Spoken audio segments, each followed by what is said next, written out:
Art Linkletter once said that it's okay to have butterflies in your stomach. We just want them flying in formation. And that is what we want. I think everyone here has probably felt something at one time or another when you had to speak in public. Can I just see a show of hands? If you've ever had to speak in public, did you ever feel something on the inside? I'm not going to label it. I just say you felt something on the inside. I think for those who didn't raise their hand, maybe you didn't hear the question, because I think it's 100% of the people out there have felt something on the inside. Whether you label it fear or anxiety or nervousness, we feel something. It is okay to have something on the inside, and that's the first thing that I want you to know. If you feel something on the inside, let me tell you what that means. It means you care. You care. You want to do a good job for the audience, and so you're thinking about this. I care about the audience. And so when you feel something on the inside, please don't try to get rid of it and think that it's wrong. We want to use it. So what is happening on the inside? If you remember from biology class, how many people remember something that you learned called fight or flight? Yes? Okay, it's a very similar metaphysical process that's taking place here. I certainly hope you're not fearing for your life when you come up to speak in public. But you know what takes place is that as mammals, what we do is that if we fear for our life, we will either fight or flight. Reptiles add one more, they freeze. We don't do that. Humans tend to either fight or flight, one of the two. But something takes place on the inside when you feel that fear. Endorphins start firing here. Adrenaline starts pumping, your heart rate increases. Blood actually leaves the stomach area where you do digestion, and it starts moving towards the extremes because you're getting ready to do something. So when you feel that on the inside, there's nothing wrong with it. It's energy. You're getting ready to do something. That's good. Now we have to figure out, how do I control that? Do I still feel something on the inside before I speak? I do. Are the butterflies in formation? They better be. After 20 years, they better be in formation. What are some things that you can do to prepare and get those butterflies in formation? First, I want you to understand this. The audience is on your team. They're rooting for you. I can prove it. Have you ever seen a poor speaker? Don't have to raise your hand. And no names, please. I'm sure we all have. And you know what? We may have all given some poor presentations. But when you're in the audience and you see a presenter up there and they are struggling, how does that make you feel in the audience? Different feelings. Skin starts crawling a little bit. You really don't want to be there anymore. You start to feel sorry for the person up there. You almost want to go up there and push them aside and say, I don't know what you're talking about, but I got it. I'll take care of it. Just someone let that person out of the pain that they're feeling. The audience wants you to win. They want you to win. They want you to have a great performance. So understand that we're not putting people on trial when they get up and speak in front of other people. We're putting them up there because they have something to share with the rest of us. So it's okay to feel something on the inside, and the audience is on your team. So what can I do now? Give me some more tips of what I can do to take care of all that I feel on the inside, to get them in order. I'm going to give you 3 key areas.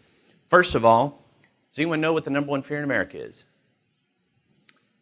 It is. It's snakes. A lot of people think it would be great for this video if it was public speaking, but it's not. It's snakes. The number one fear in America is snakes. Number 2 right now is currently public speaking. Now, they do this study all the time, and it floats around on that top 10 list. But you know what is unique, and you've probably heard this, is that it's always above death. And Seinfeld tells the joke that you would rather be in the casket than delivering the eulogy because you'd rather be dead than speaking in public. And that's just kind of sad. So what can we do to control some of this? We don't want to be that nervous person in front where it makes their skin crawl. We want to be prepared, and we're going to talk more about preparation a little bit later. For right now, know that the audience is rooting for you, and it's okay to feel something. There are 3 other things that you need to know, and these are the top 3 things that you can do to get those butterflies in formation. Step number 1, you've got to know your stuff. You have got to know your subject. You got to be a subject matter expert. Now, I share this sometimes. I say, you got to know your stuff when you get up there, and that alone will create so much confidence as you take the stage. Sometimes in my workshops, people raise their hand and say, Russ, that's actually where my fear is coming from. Because you see, I know who's in the audience. And this guy and this person and this woman have more degrees than me. They've been doing it longer than me. They have more experience than me. And they're going to be in my audience. And that's what's causing all the fear. So I know my subject enough, but I'm not the smartest person in the room. Let me give you a little timeout right now. You need to understand one thing. Public speaking is not a smart contest. It's not a smart contest. We're not putting someone on trial to see whether or not they know their stuff, and if they don't, we're going to kick them out. We're all going to laugh at them and jeer at them. You know that's not the case. We're on their team. We want them to win. It's not a smart contest. If public speaking was truly a smart contest and we should have fear that there's someone in the audience that knows more than you, then wouldn't we do public speaking a little differently? Question, how many years have humans been communicating through speech? Yeah, I don't know the answer either, but it's a long time, right? It's a long time that they've been communicating with speech. If it was truly a smart contest, don't you think by now, as smart as we are with our little iPhones and everything, that we would have figured out a process for actually getting the smartest person to the front of the room every time, because it's required, right? It would have happened today. You guys would have showed up and walked in, we would have handed you the quiz and said, come on, you know the routine, go fill out the quiz. And then we'd score them all, and we'd find out who the smartest person is. And Amanda, you're the smartest on this topic, so you get to speak today. That sounds a little ludicrous, doesn't it? That you would go through a testing process to make sure the smartest person is speaking to you? That's because it is ludicrous. When you come to the front of the room to speak, you're speaking for a reason. You need to know what that is. If you get asked to speak or present, why'd they ask you? We're going to get into audience analysis a little bit later. We're going to dive a little bit deeper into that. You've been asked to speak for a reason, and it's not to see if we know your stuff. So you're not on trial. What's the second thing that you can do? Second thing is you need to prepare for questions. And I would actually recommend that you prepare for the tough ones. If it's an easy one, a softball, you got those. But you need to be prepared for the tough ones. I said that in one workshop, and a gentleman raised his hand in sales, and he said, so you're telling me I should be prepared for every tough question that my customers could potentially ask me?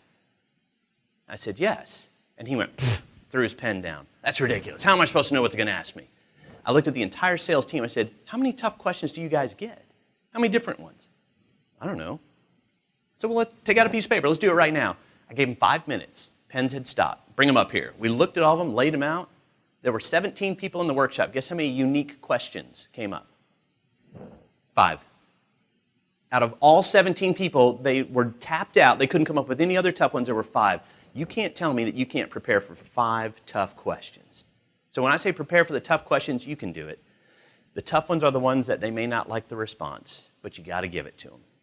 We'll talk more about handling questions later. Kevin's going to cover that for us. So what's the third piece that you can do besides preparing for the tough questions?